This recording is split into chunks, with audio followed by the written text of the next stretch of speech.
Hello, thank you so much. Thank you so much Chiranjeevi గారు. మీ పెద్ద మనసుకి, అలాగే మీ నటనకి మాత్రమే కాదు, మీరు మాట్లాడినటువంటి ఇవాళ మాటలకి, మీ నడవడికి కూడా మేమందరం fans. You are an inspiration to all of us. నన్ను మీలో ఒకటిగా ఉంచండి, వేరే దూరం చేయొద్దు ప్లీజ్. అలాగే చిరంజీవి గారు, మాలో ఒకరే మీరు. అలాగే. అండ్ ఇప్పుడు మా కరాటే రాజు గారు wants to give a special gift to Chiranjeevi గారు. లండన్ లో ఏదో లీక్ చేసేస్తాను బాబు. ఇంకొక విషయం, లండన్ ఏంటి సార్? అదే ఒక రోడ్డుకి వచ్చేసింది, ఒక విషయం లీక్ చేయబోతున్నాను, మళ్ళీ ఆపేస్తాను. పర్లేదు సార్, ఎలాగో కొంచెం చెప్పారు కదా, ఇంకొంచెం చెప్పండి సార్. అంటే నీ విషయంలో నేను లండన్ దాకా రాగలవా?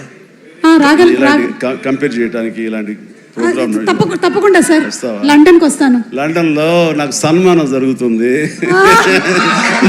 నువ్వు వస్తే బాగుంటుంది. నేను తప్పకుండా వస్తాను చిరంజీవి గారు, ఎప్పుడో చెప్పండి, రెక్కలు కట్టుకొని వచ్చేస్తాం. రెక్కలు కట్టు కాదు, ఫ్లైట్ లో రా, టికెట్ నువ్వే పెట్టుకో, నీది టికెట్. నేను ఇంకా లండన్ అంటే వ్యాక్స్ స్టాచ్యూ ఏమైనా తయారు చేస్తున్నారేమో అనుకున్నాను. Okay, so thank you, that's our Chiranjeevi garu. Chiranjeevi గారి సెన్స్ ఆఫ్ హ్యూమర్ కి విశ్వంబర సినిమా తర్వాత రాబోతున్నటువంటి సినిమా పెద్ద బ్లాక్ బస్టర్ హిట్ అవ్వాలని మనస్ఫూర్తిగా కోరుకుంటూ ఉన్నాము. అండ్